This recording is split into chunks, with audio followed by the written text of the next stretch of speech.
Well, the fun part about this trail is, it's kind of fast, flowy. You got the water bars. Typically don't have people on it, but I've seen cars on it. An older Buick, rear-wheel drive, maybe front-wheel drive, because Buicks I think were front-wheel drive. But high schoolers bebopping over the water bars, not caring. I'm like, ew, like you brought this far back. They were way back here. I doubt they had went down the hill, but there's a steep hill. And then I think it's kind of like their party spot at some rocks back here. So far, so good.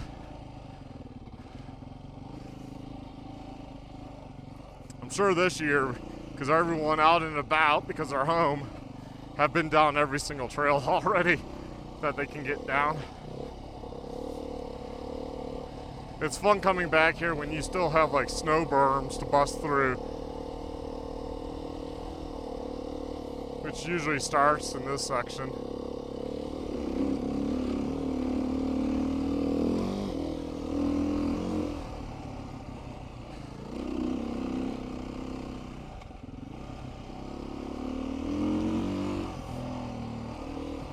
Oh. It's open on the other side, but you see how the snow drifts get?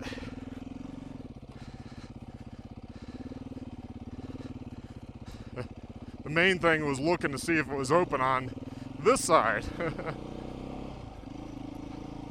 Otherwise, is there a way around without causing any trail issues, damage?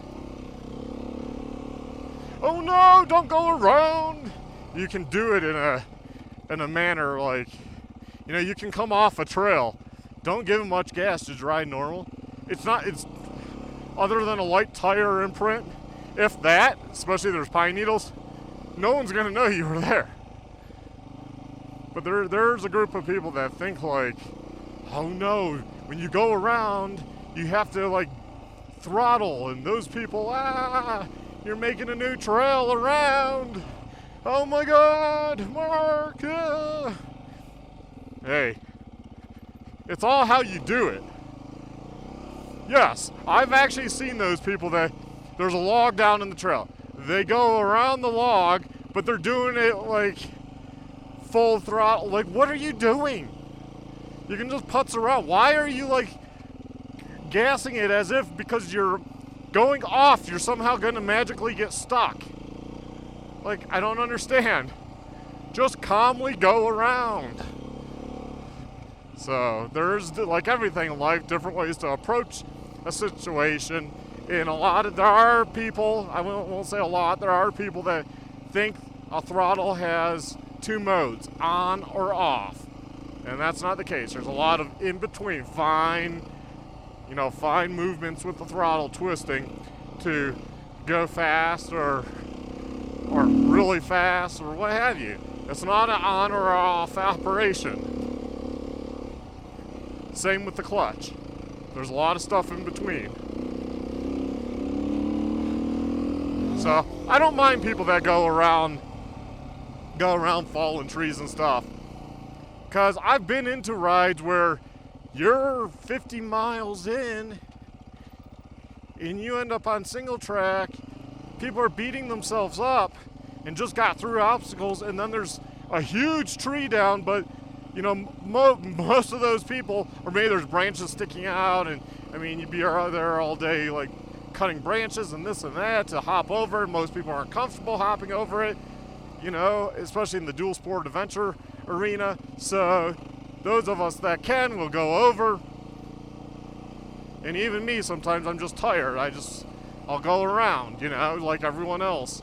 And we do it in a nice method that doesn't cause damage out there. And also, once that tree gets cut, report the tree down. Once that tree gets cut, and those that live in a different state that are like, well, we like obstacles. Well, Forest Service doesn't like obstacles because eventually people will get too many noobs, they will burn in a new trail. Although I don't see a big deal with it, they do. So I do report the down trees if they're a certain size. If I can't move them, or if you can't really get over them easily, I report them. Forest Service takes care of it, or I report to a trail group that maintains the trails, and then they'll go out and chainsaw it up, and there you go. You never even know anyone went around at that point. But see, that's the thing. People act like you go off once, it's there forever. Now it's only there until they cut the tree down. And then the vegetation grows right back up. Within a year, even here in Colorado, it grows right back pretty dang fast. Within 3 years, that you don't even know that spot exists, because there's spots where I know were burned in really well from ATVs, and you can't even see them anymore. Vegetation, grew back. So I do my part to stay the trail, but there are times, and you have to take each case by case. You can't give everything a blanket like, well, you should go over, you should sit there for 2 hours building ramps and cutting branches and this and that. Oh, give me a break. Like I said, I'll go over it. I've ridden people's bikes over stuff. But you might be in that big long ride where even a big windstorm came through, blew 20 trees down, and you're kind of zigzagging because there is no just over. They're hanging every which way. What? Are you going to turn around? Maybe you can't. Maybe you don't have the gas to turn around. Maybe the people are like, I'd rather push forward because I don't want to go back through the stuff we just came through. See, people don't know my rides, and that's how people start feeling, and that's when I know it's a good ride. If people are like, I don't want to go back that way.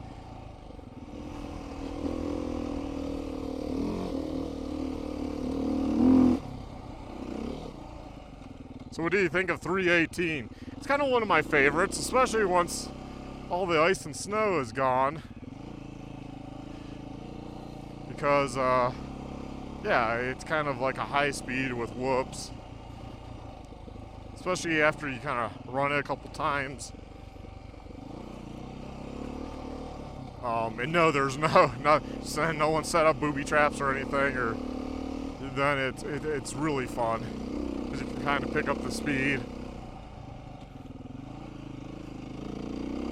and it flows up and down.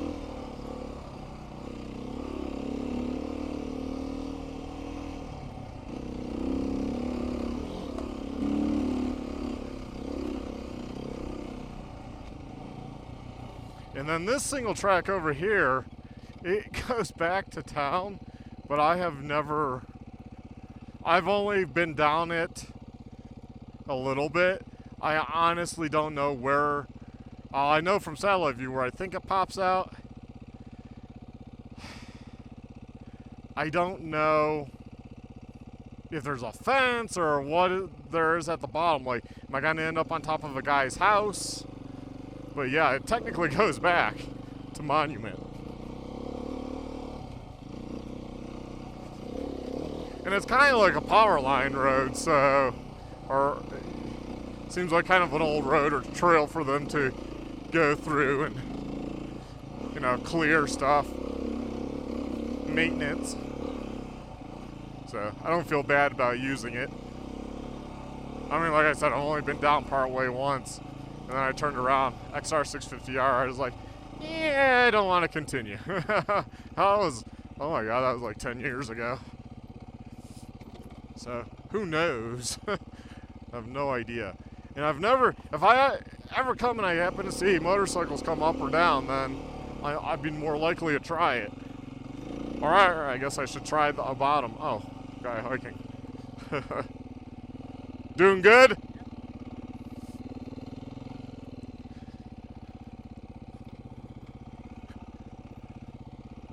Oh. Yeah, I'm going to turn around down there. It gets steeper, so no reason to fight the bike with the snow. Yeah, you can see where people have gotten stuck.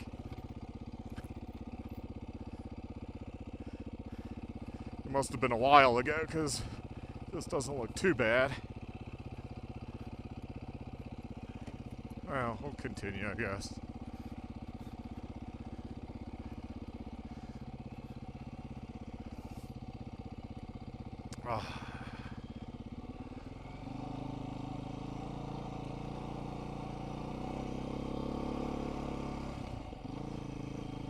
There's a steeper section than that,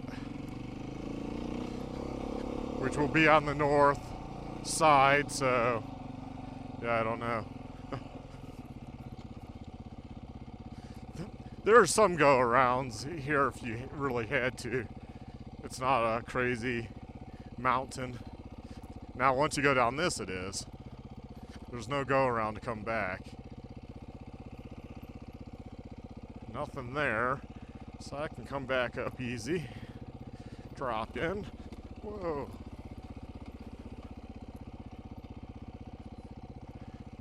Okay, is there going to be stuff here?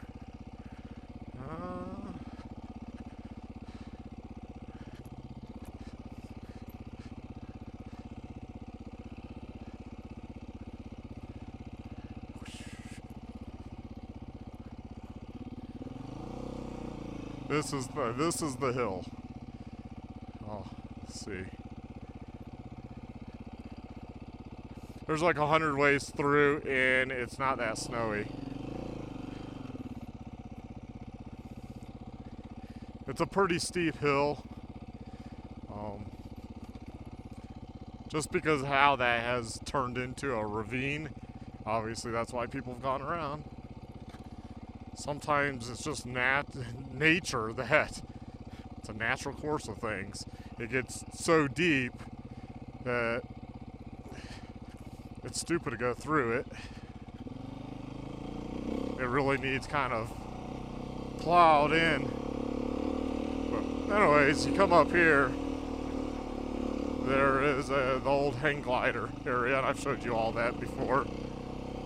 The old deck.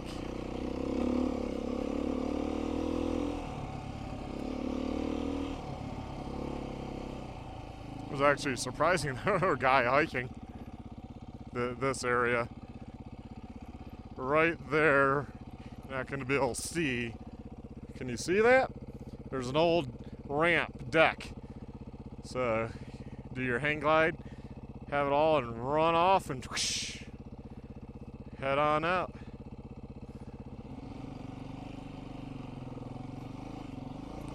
And then the road used to come around. As you can see, it's pretty narrow and washed out. I can get around that. That's fine.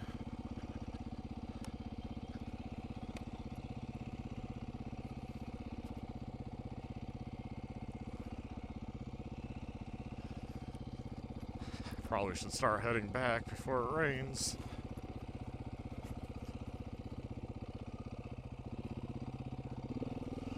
Wee-hee.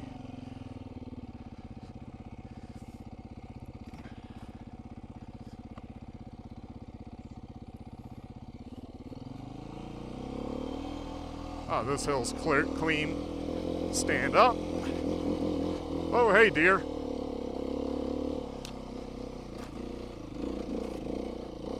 Oh, yeah.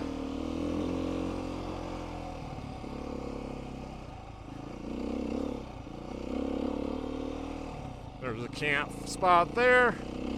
And then you get to the end right around here, which literally, it just ends.